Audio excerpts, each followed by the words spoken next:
In April 2008, the NATO summit in Bucharest made the following declaration on Ukraine's and Georgia's NATO aspirations. NATO welcomes Ukraine's and Georgia's Euro-Atlantic aspirations for membership in NATO. We agreed today that these countries will become members of NATO. Both nations have made valuable contributions to alliance operations. We welcome the democratic reforms in Ukraine and Georgia and look forward to free and fair parliamentary elections in Georgia in May. Membership Action Plan is the next step for Ukraine and Georgia on their direct way to membership. Today we make clear that we support these countries' applications for MAP. Therefore we will now begin a period of intensive engagement with both at a high political level to address the questions still outstanding pertaining to their MAP applications. We have asked foreign ministers to make a first assessment of progress at their December 2008 meeting. Foreign ministers have the authority to decide on the MAP applications of Ukraine and Georgia. This language was disingenuous somewhat since the United States of America under President George W. Bush was pushing genuinely for Ukraine's NATO membership action plan, while Germany and France did all they could to undermine that push, ostensibly concerned with Russian reaction, that a map for Ukraine and Georgia would infuriate the Russians. Assuming good faith and simply bad judgment, apparently, there was a belief in the minds of Germany and France that Russia would be appeased from aggression if Ukrainian NATO membership were put on hold. They could not have been more wrong.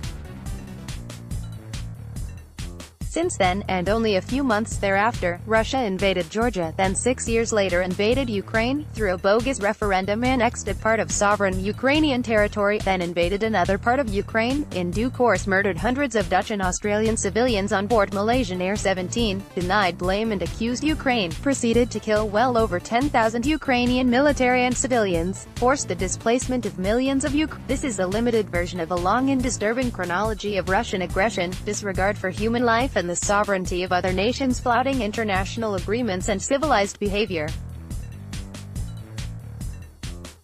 Ukraine, on the other hand, suffered a severe setback even before physical fighting with Russia ensued in 2014, with the takeover of power in Ukraine by a Russian proxy in 2010, his policies eroding Ukrainian democracy and sovereignty with fraudulent elections, a new agreement extending Russian military presence on sovereign Ukrainian territory for 25 years and precluding Ukraine's quest for European integration.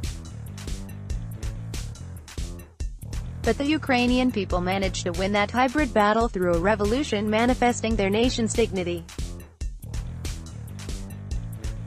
Thereafter, even in the midst of now a military confrontation with Russia, Ukraine has conducted democratic elections, managed to shore up its military from a tattered insignificant number to more than 250,000 today, one of the largest by a democratic state and the largest in Europe, and even began its battle with endemic and often foreign imported corruption.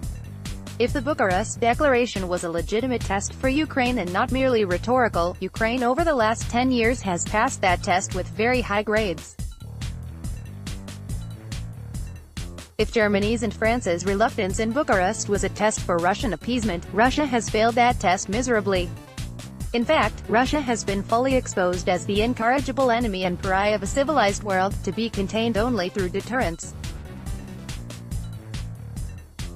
NATO's next summit is in July in Brussels. There should be no question about Ukraine's military preparedness for NATO. Nor should there be any question about Russia's aims, irrespective whether Ukraine is in NATO or not. German and French reluctance of 10 years ago has managed only to whet the Russian appetite for aggressive adventure. That's what appeasement does. In fact, Ukraine's path to membership in NATO is a deterrent to Russian aggression. Deterrence is the only viable course. The sooner that NATO member countries, and in particular the reluctant ones, recognize this, the better for NATO. Ukraine would become arguably NATO's most potent and reliable non-nuclear member. Germany and France have an opportunity to correct their Bucharest error. Under NATO's security umbrella, Ukraine and its oligarchic leadership, albeit democratically elected, might even address more seriously some of Ukraine's other problems like corruption. Being on the path to NATO membership requires a certain behavior which Ukraine would be behooved to follow. Security assurances such as NATO affords and military rigor as NATO requires will make Ukraine even stronger both militarily and democratically.